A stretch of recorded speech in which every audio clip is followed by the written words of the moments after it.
Hello friends, आप सबका स्वागत है मेरे चैनल रियल लाइफ जी क्लासेस में। आज मैं आप लोगों के लिए मोस्ट इम्पॉर्टेंट 30 क्वेश्चंस लेकर आया हूँ हर दिन की तरह। इसलिए आप इस बार भी प्लीज़ आप लास्ट तक बने रहिए, हो सकता है 1-2 नंबर दिला दे आपको एग्ज़ाम में। तो चलिए, आज का पहला क्वेश्चन, निम्नलिखित में से खिलाफत आंदोलन का परिणाम क्या था?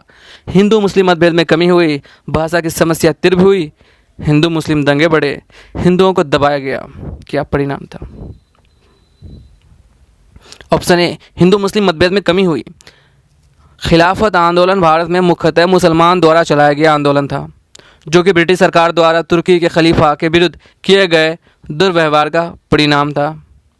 गांधी जी ने किसे खिलाफत आंदोलन को हिंदू मुस्लिम एकता का एक सुनहरा अवसर माना।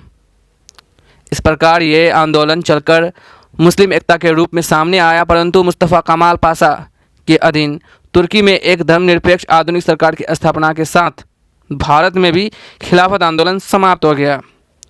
क्वेश्चन नंबर 2, आचार्य विनोबा भावे किस आंदोलन में भाग लेने के लिए पहली बार गिरफ्तार हुए? बारदोली आंदोलन, चंपारण सत्याग्रह, सविनय अवज्ञा आंदोलन या आंदोलन असहयोग आंदोलन?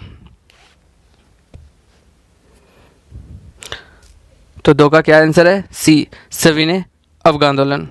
ओके, सन 1930 में सविनय अवज्ञा आंदोलन में भाग लेने के दौरान पहली बार गिरफ्तार हुए आचार्य विनोबा भावे। ओके, बारदोली आंदोलन ये कब हुआ? ये 1928 में हुआ, गुजरात में। यह एक प्रमुख किसान आंदोलन था जिसका नेतृत्व वल्लभ भाई पटेल ने किया था। ओके, चंपारण सत्याग्रह, गांधी जी के नेतृत्व में बिहार के चंपारण जिला में सन 1917 में क्या हुआ? एक सत्याग्रह हुआ। इसे चंपारण सत्याग्रह के नाम से जाने जाते हैं। गांधी जी के नेतृत्व में किया गया ये पहला सत्याग्रह था। ओके, आंदोलन असहयोग आंदोलन, अब इसके बारे में भी सुन लीजिए। ये कब हुआ था?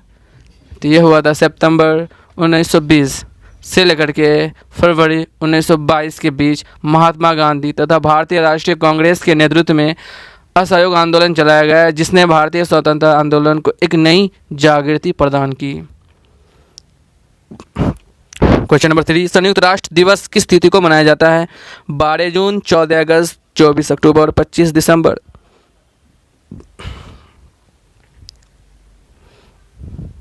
सी, 24 अक्टूबर। ओके, 12 जून को फिर क्या मनाया जाता है? तो 12 जून को world day against child labour यानी विश्व बाल श्रम निषेध। ओके, 14 अगस्त को फिर क्या मनाया जाता है? तो 14 अगस्त को पाकिस्तानी स्वतंत्रता दिवस मनाया जाता है, आपको पता ही होगा। 25 दिसंबर को फिर क्या मनाया जाता है? तो 25 दिसंबर को क्रिसमस डे मनाया जाता है। क्यों मनाया जाता है उस दिन 25 दिसंबर को? क्योंकि ईसा मसीह यानी कि जीसस क्रिस्ट का जन्म 25 दिसंबर को हुआ था, इसीलिए क्रिसमस डे मनाया जाता है उस दिन। क्वेश्चन नंबर 4, सरहुल किसका पर्व है? मुंडा, उराव, कोल या ए और बी दोनों, यानी कि मुंडा और उराव दोनों? डी, ए और बी दोनों, मुंडा और उराव दोनों। ठीक है, सरहुल उराव और मुंडा जनजाति का पर्व है। सरहुल की शाब्दिक अर्थ क्या है? तो शाब्दिक अर्थ सरहुल का है साल की पूजा। सरहुल पर्व धरती माता को समर्पित है। क्वेश्चन नंबर 5, किसकी विफलता के बाद स्वराज पार्टी बनाई गई थी? असहयोग आंदोलन, सविनय अवज्ञा आंदोलन, भारत छोड़ो आंदोलन, चंपारण सत्याग्रह? तो ए, असहयोग आंदोलन। स्वराज पार्टी की स्थापना कब हुई? तो स्वराज पार्टी की स्थापना 1923 में। अध्यक्ष कौन थे? तो चित्तरंजन दास। और सचिव कौन थे? तो मोतीलाल नेहरू। ओके, स्वराज पार्टी का उद्देश्य क्या था? तो स्वराज पार्टी का उद्देश्य था 1919 एक्ट के अधीन चुनाव में भाग लेकर सदन के अंदर ब्रिटिश सरकार की नीति को जनता को अवगत कराना और राष्ट्रीय आंदोलन को प्रभावशाली बनाना, यही था। क्वेश्चन नंबर 7, लाल मिर्च के उत्पादन में कौन सा राज्य अग्रणी है? पंजाब, आंध्र प्रदेश, राजस्थान, कर्नाटक? तो कौन सा है? आंध्र प्रदेश है। ओके, और राजस्थान में क्या होता है? तो राजस्थान तेल उत्पादन में अग्रणी है। कर्नाटक कॉफ़ी के उत्पादन के लिए अग्रणी राज्य है वो। ओके, क्वेश्चन नंबर 8, वायु में ध्वनि का वेग क्या करता है? तापमान के बढ़ने से घटता है, तापमान के घटने से बढ़ता है, तापमान पर आश्रित नहीं रहता, तापमान के घटने से घटता है। तो इसका आंसर है डी, तापमान के घटने से घटता है। विभिन्न माध्यमों में ध्वनि की चाल भिन्न भिन्न होती है। विभिन्न माध्यमों में ध्वनि की चाल भिन्न भिन्न होती है। किसी माध्यम में ध्वनि की चाल माध्यम की प्रत्यास्था तथा घनत्व पर निर्भर करती है। ठीक है, ध्वनि की चाल सबसे ज़्यादा किस में होती है? तो ठोस में, उसके बाद द्रव में, और सबसे कम किस में होती है? तो गैस में होती है। वायु में ध्वनि का वेग 332 मीटर पर सेकेंड, जल में 1483, लोहा में 5130 मीटर पर सेकेंड है। इसीलिए विभिन्न माध्यमों में उसकी भिन्न भिन्न चाल होती है। क्वेश्चन नंबर 9, निम्नलिखित में से किन तरंगों को निर्वात के माध्यम से संचरित नहीं किया जा सकता? प्रकाश तरंगे, ध्वनि तरंगे, उष्मा तरंगे, विद्युत चुंबकीय तरंगे।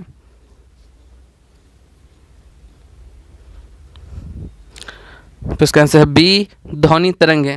प्रकाश तरंगे को किसी माध्यम की आवश्यकता नहीं होती है। समझे? प्रकाश तरंगों की किसी माध्यम की आवश्यकता नहीं होती है।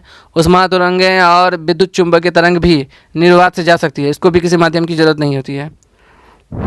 Okay, question number 10, microwave oven में जिस माइक्रोवेव ट्यूब का उपयोग होता है वह है क्लिस्ट्रॉन एवं magnetron tube, klystron tube, magnetron tube, travelling wave tube.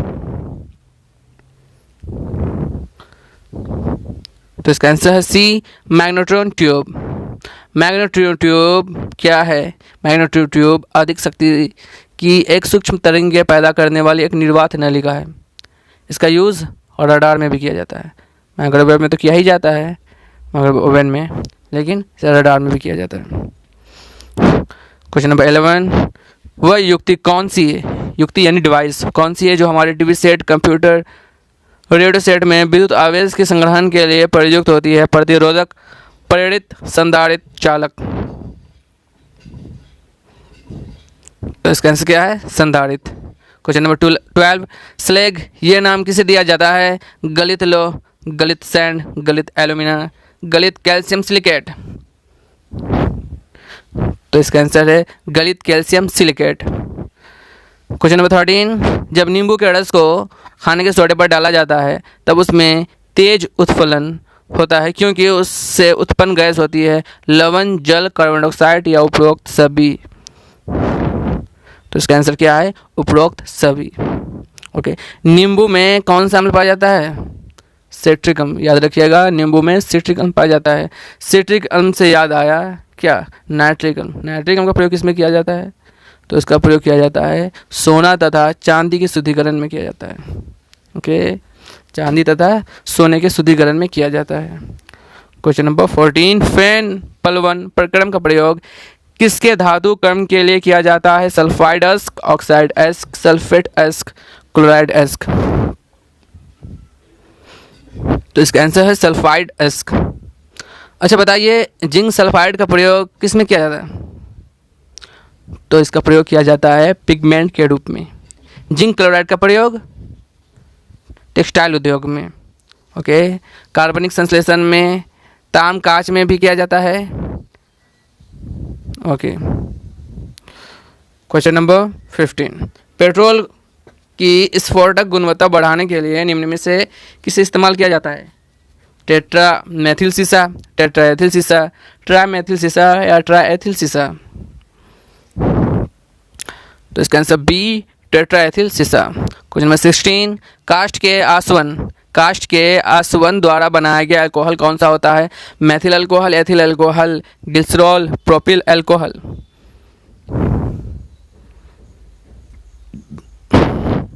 तो इसका आंसर है मेथिल अल्कोहल। क्वेश्चन नंबर 17, एक अनिषेचित मानव अंडे में सामान्यतः होता है एक एक्स क्रोमोसोम, एक वाई क्रोमोसोम, एक एक्स और वाई क्रोमोसोम, 2 एक्स क्रोमोसोम। तो इसमें होता है एक एक्स और एक वाई क्रोमोसोम। ओके, क्रोमोसोम केंद्रक द्रव में धागेनुमा पदार्थ, जाल में या प्रोटीन एवं क्रोमोसोम केंद्रक द्रव में धागेनुमा पदार्थ जाल में बिखरा दिखलाई पड़ता है जिसे हम क्रोमेटिन कहते हैं। ओके, यह प्रोटीन एवं डीएनए का बना होता है। कोशिका विभाजन के समय क्रोमेटिन सिकुड़कर अनेक मोटे और छोटे धागे के रूप में संगठित हो जाती है और इन धागों को हम क्या कहते हैं? तो इन्हीं धागों को हम गुणसूत्र कहते हैं। प्रत्येक जाति के जीवधारियों में सभी सेलों के केंद्रक में गुणसूत्र की संख्या निश्चित होती है। अब लीजिए मानव का ही क्रोमोसोम उसका निश्चित है, कितना है? तो उसका क्रोमोसोम है 46 यानी कि 23 जोड़े। ओके, क्वेश्चन नंबर 18, हीमोग्लोबिन क्या होता है? प्रोटीन, कार्बोहाइड्रेट, वसा, विटामिन। तो इसका आंसर है प्रोटीन। ओके, हीमोग्लोबिन रक्त कितने प्रकार के होते हैं? तो 2 प्रकार के होते हैं, आरबीसी और WBC, red blood cell, white blood cell. Okay, RBC में हीमोग्लोबिन होता है जिसमें हीम नामक रंजक होता है जिसके कारण रक्त का रंग लाल होता है। हीमोग्लोबिन ही कारण रक्त का रंग होता है, लेकिन उसमें हीम नामक रंजक होता है जिसके कारण वो रक्त का रंग लाल होता है। हीमोग्लोबिन लौहयुक्त प्रोटीन है जो ऑक्सीजन और कार्बन डाइऑक्साइड में संयोग करने की क्षमता रखता है। हीमोग्लोबिन में पाए जाने वाला लौह यौगिक हीमेटिन है। हीमोग्लोबिन में पाए जाने वाला लौह यौगिक हीमेटिन है, याद रखिएगा। हीमोग्लोबिन की कमी से कौन सी रोग होती है? तो रक्तहीनता। आरबीसी की संख्या हीमोसाइटोमीटर, क्या? हीमोसाइटोमीटर से ज्ञात की जाती है। किसकी संख्या? आरबीसी की संख्या। क्वेश्चन नंबर 19, जीवाणुओं को नष्ट करने के लिए निम्नलिखित में से किस गैस का प्रयोग किया जाता है? Chlorine, oxygen, hydrogen, neon. तो इसका आंसर क्लोरीन। ओके, क्लोरीन किसे कहते हैं? क्लोरीन गैस का प्रयोग और किस में किया जाता है? इसका प्रयोग और किस में किया जाता है? तो HCl अम्ल के निर्माण में, मस्टर्ड गैस बनाने में, ब्लीचिंग पाउडर बनाने में, कपड़ा और कागज़ को विरंजित करने में क्लोरीन गैस का प्रयोग किया जाता है। क्वेश्चन नंबर 20, ट्यूबरकुलोसिस संक्रमण होता है माइक्रोबैक्टीरियम एवोनिन द्वारा, स्टेफिलोकोकस द्वारा, माइकोबैक्टीरियम ट्यूबरकुलोसिस द्वारा या स्ट्रेप्टोकोकस द्वारा।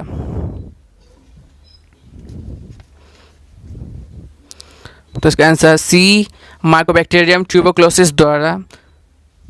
क्वेश्चन नंबर 21, एशिया महाद्वीप के किस देश से बोगास कोई अभिलेख प्राप्त हुआ? भारत, ईरान, सीरिया, तुर्की। तो इसका आंसर क्या है? B, Iran. ओके, एशिया महाद्वीप में बोगास कोई नामक स्थान पर हमें 1450 BC का अभिलेख प्राप्त हुआ। किस महाद्वीप में? एशिया महाद्वीप में। कौन से जगह पर? तो बोगास कोई जगह पर।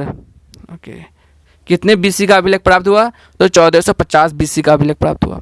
इस अभिलेख में वरुण, इंद्र, मित्र और नासत्य वैदिक देवताओं का उल्लेख मिलता है, जिससे विद्वानों ने यह मत प्रतिपादित किया कि आर्य भारत मध्य एशिया से आए हैं। ओके,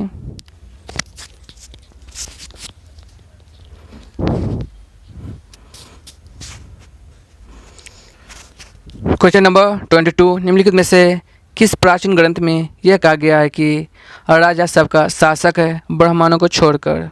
मनुस्मृति, याज्ञवल्क्य स्मृति, विष्णु स्मृति, गौतम धर्मसूत्र।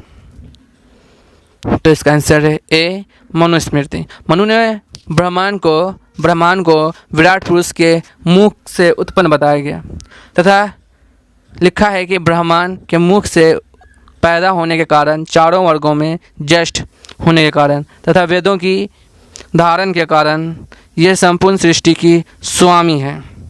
ओके, मनु ने आगे लिखा है कि 10 वर्षीय ब्रह्मांड 100 वर्षीय क्षत्रिय से श्रेष्ठ हैं, यानी बेस्ट हैं।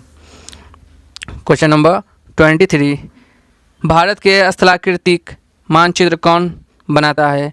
Geological survey of India, survey of India, रक्षा मंत्रालय या geographical survey of India.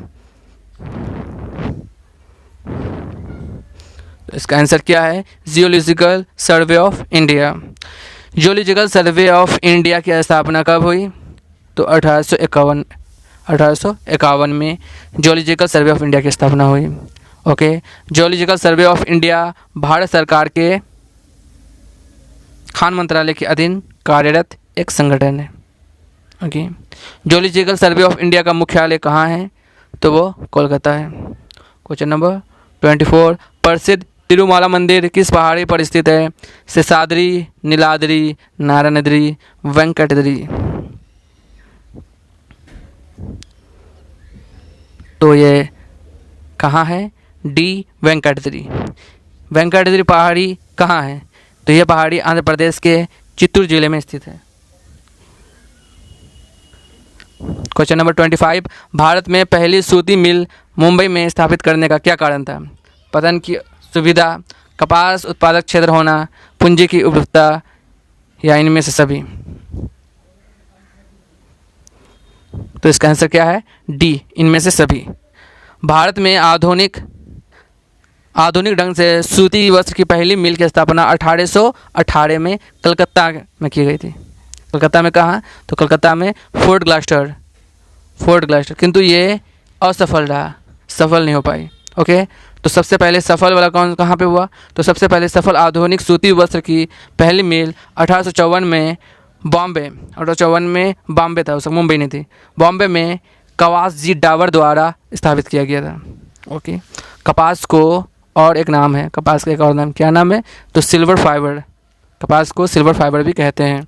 Question number 26, सूती वस्त्रों के उत्पादन में भारत का स्थान कौन सा है? विश्व में चौथा, विश्व में तीसरा, विश्व में दूसरा, विश्व में पहला। तो इसका आंसर है विश्व में दूसरा। भारत के सूती वस्त्र का सबसे बड़ा आयातक अमेरिका है। ओके, सूती वस्त्र का जन्म भूमि भारत को माना जाता है। ठीक है, गुजरात में अहमदाबाद, मुंबई के बाद सूती वस्त्र के उद्योग में बृहत्तम केंद्र है। इसे पूर्व का वोस्टक भी कहा जाता है, वोस्टन की संज्ञा दी गई है। क्वेश्चन नंबर 27, मेघना निम्नलिखित में से किन दो नदियों की सम्मिलित धारा है? गंगा और यमुना, गंगा और गोमती, गंगा और सोन, गंगा और ब्रह्मपुत्र। तो इसका आंसर है डी, गंगा और ब्रह्मपुत्र। ओके, गंगा नदी को बांग्लादेश में किस नाम से जानते हैं? तो पद्मा के नाम से जानते हैं। मेघना की सहायक नदी कौन सी है? तो बराक नदी है। बराक नदी का उद्गम कहाँ से होता है? तो मणिपुर की पहाड़ी से होता है। क्वेश्चन नंबर 28, कौन सा क्षेत्र अम्ल वर्षा से अधिक प्रभावित होता है? उत्तरी बिहार, दामोदर घाटी, असम घाटी क्षेत्र, इनमें से कोई नहीं। तो इसका आंसर है दामोदर घाटी। अम्लीय वर्षा किसे कहते हैं? आपको मैं अम्लीय वर्षा के बारे में बता देता हूँ। अम्लीय वर्षा वह वर्षा है जिसमें वायुमंडल में निहित सामान्यिक तत्व, ठीक, अथवा प्रदूषक मिले रहते हैं, जो पृथ्वी पर एक हल्के अम्लीय सांद्रण के रूप में गिरती है, जिसे हम अम्ल वर्षा कहते हैं। अम्ल वर्षा में दो प्रकार के प्रदूषक होते हैं, एक SO2 और दूसरा NO2। अम्लीय वर्षा लगभग 70% सल्फर के ऑक्साइड होते हैं और उसमें 30% नाइट्रोजन की ऑक्साइड होती है अम्लीय वर्षा में। क्वेश्चन नंबर 29, भूमिगत जल का उपयोग भारत के किस क्षेत्र में किया जाता है? राजस्थान, महाराष्ट्र, दक्षिण भारत, उत्तर भारत में। तो इसका आंसर है डी, उत्तर भारत में।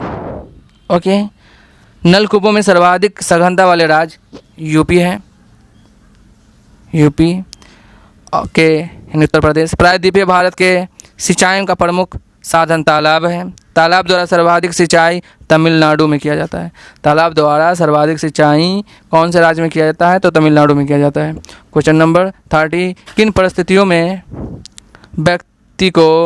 व्यक्ति के मौलिक अधिकारों को सीमित किया जा सकता है? राष्ट्रीय संकट काल में, आंतरिक सुरक्षा कानून निर्मित में, संविधान में संशोधन करने के लिए, या इनमें से सभी। तो इसका आंसर डी, इनमें से सभी के लिए। राष्ट्रीय संकट काल के लिए भी, आंतरिक सुरक्षा कानून निर्मित में भी, संविधान में संशोधन करने में भी। ओके, भारतीय संविधान में मौलिक अधिकारों को कहाँ से लिया गया है? तो वह USA के संविधान से लिया गया है। इसका वर्णन संविधान के भाग 3 में है। ओके, मौलिक अधिकारों की संख्या कितने अनुच्छेद से कितने अनुच्छेद तक है? तो अनुच्छेद 12 से लेकर के 35 तक है। ओके, भाग 3 को क्या कहा जाता है? तो भाग 3 को मूल अधिकारों का जन्मदाता कहा जाता है। तो ये था आज का इम्पॉर्टेंट 30 क्वेश्चंस। कैसा लगा प्लीज़, अगर अच्छा लगा तो लाइक कीजिएगा, शेयर कीजिएगा और मेरे चैनल को सब्सक्राइब कीजिए।